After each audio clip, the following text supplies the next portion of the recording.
Tonight, Canadians Michael Spavor and Michael Kovrig are preparing to stand trial. They have spent 829 days in jail in China, accused of spying.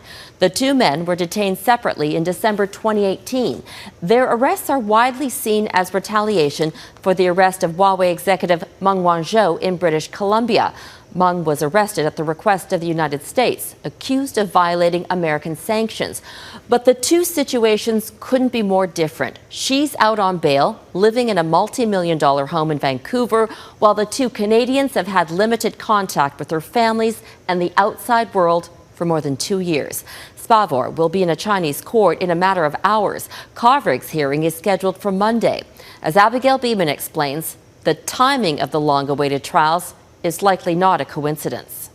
They didn't allow any defense evidence to be presented, so we were completely crippled in that trial. Peter Humphrey is one of the few Westerners to know what Michael Spavor and Michael Kovrig are facing. He was convicted in a Chinese court in 2014 and maintained his innocence. Now he helps others in the same situation. You're not going to see a real trial here. What you're going to see is a deliberate act of humiliation, and these two men have actually no real means of defending themselves.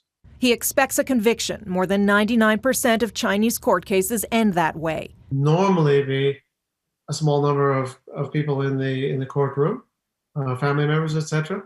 That this is not the case would be due to the fact that this is a national security issue. Former diplomat Gordon Holden has been in the courtroom when other Canadians were on trial in China. He was hoping Kovrig and Spavor would have a consular presence.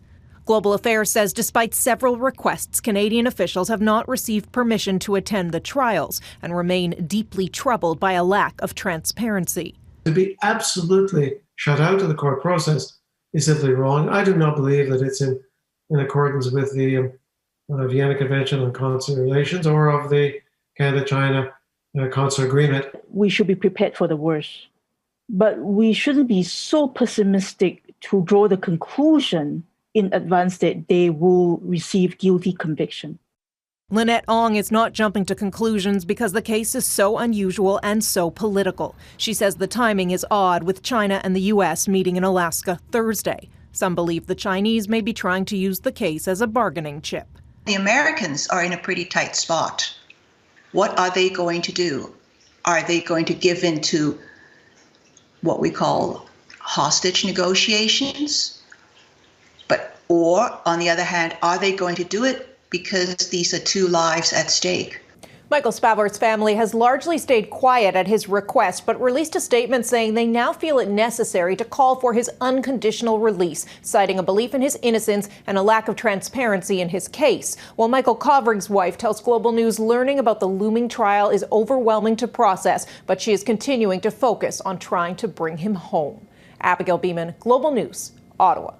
This all puts the spotlight on our federal government and exactly what it is doing to help the two Canadians.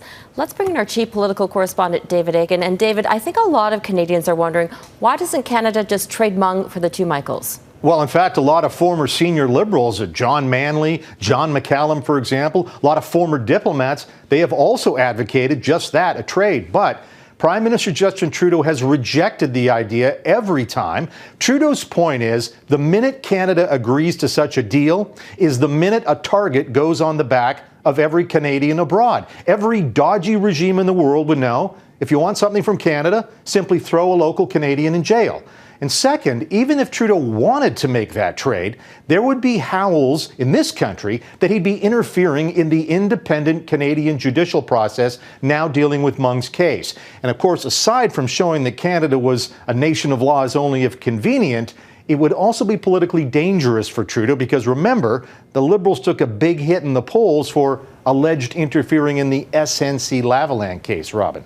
So, David, what has the government done so far and what more can it do? The government has actually done quite a bit, though most of it is behind the scenes diplomatic activity. The two Michaels have been a constant topic in just about every meeting or phone call Foreign Ministers Freeland, Champagne, and now Garneau have had with any international counterpart. And that work culminated this spring in the first ever global treaty banning arbitrary detention. The entire G7, including the U.S., signed on to that, and I'll tell you what, it very much got China's attention. The goal for Canada here is to get its allies, like the U.S., constantly telling China that China's hostage diplomacy is counterproductive, that China's standing in the world will be diminished, and that China is holding back its own economic success. Robin? David Akin in Ottawa. Thanks, David.